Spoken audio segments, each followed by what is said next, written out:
अब सवाल आता है कि क्या भारतीय मुस्लिमों को इस पूरी कवायद को लेकर क्या चिंता करनी चाहिए?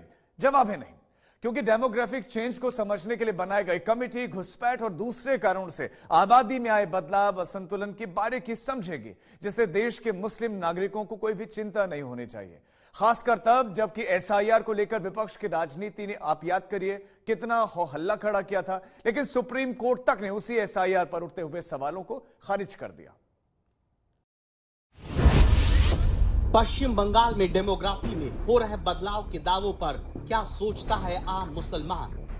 ये राजनीतिक जुमला है और जो है यहाँ पे हिंदू का आबादी भी बढ़ रहा है तो मुसलमान का भी आबादी बढ़ रहा है। ऐसा नहीं है, ये आप बाढ़ देख रहे हैं, बाढ़ में मुस्लिम का आबादी ज्यादा है तो इसके बाद अगर आप हमें भूई क्लास एरिया में जाइएगा तो वहाँ बिहारी हिंदू और बंगाली हिंदू, जब से ज्यादा बिहारी हिंदू और बंगाली हिंदू वहाँ भी रह रहा है। बांग्लादेशी अपने जगह पे है, वो अपना बॉर्डर क्रॉस के आ रहा है। वो हम लोग का राजनीतिक फेलियर है ममता बनर्जी का, जो उन लोग को यहाँ रोहिंग्या बोल कर रखने के लिए छोड़ दिया कि रोहिंग्या है या कहीं पर आकर के बर्मा से आके बस गया, उसको बांग्लादेशी आप करार दे दीजिए या बर्मा का लोग को करार दे दीजिए। बांग्लादेश से लगते जिलों में मुस्लिम आबादी में विस्फोट के दावों पर क्या है बंगाल के मुस्लिम नागरिकों की राय? ये एक राजनीतिक है, ऐसा कोई इशू नहीं है। हाईलाइट किया गया कि मुस्लिम का आबादी बढ़ रहा है, लेकिन ऐसा कोई मैटर नहीं है, सिर्फ पॉलिटिक्स ये है। ऐसा देखा जाएगा नेचुरल में सब यहाँ पे इक्वल है।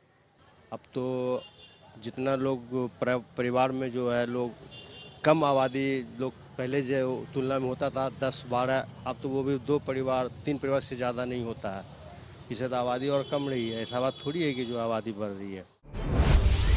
क्या बंगाल में किसी साजिश के तहत आबादी का संतुलन बिगाड़ा जा रहा है? क्योंकि मुस्लिम का ये है कि उसको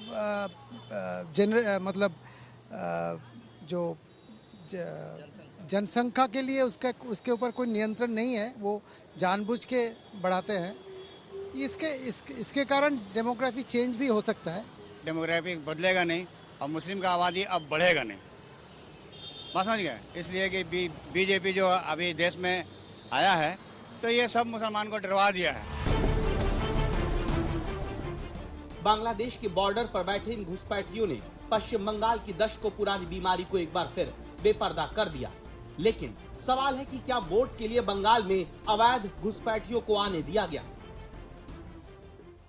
कांग्रेस का सबसे बड़ा पाप घुसपैठियों को मुख्य धारा में शामिल करने का रहा है।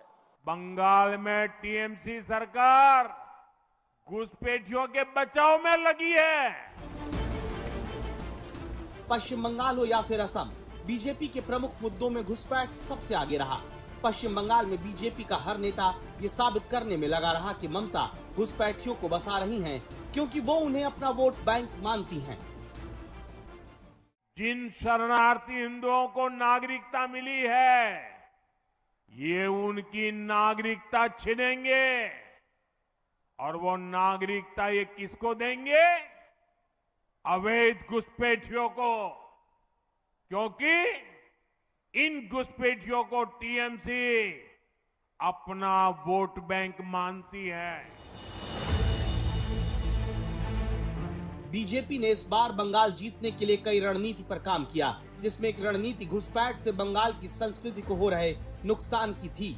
इस नैरेटिव को फैलाने के लिए बीजेपी ने तृणमूल कांग्रेस के घोषणा पत्र का हवाला दिया, जिसका नाम इश्तिहार रखने पर बीजेपी ने इसे मुद्दा बनाया और इसे घुसपैठियों के बंगाल की संस्कृति पर पड़ने वाले असर से जोड़ा। अभी टीएमसी ने अपना घोषणा पत्र जारी किया, लेकिन उसका नाम उन्होंने बांग्ला भाषा में नहीं रखा, बल्कि उसे इश्तिहार कहा जा रहा है।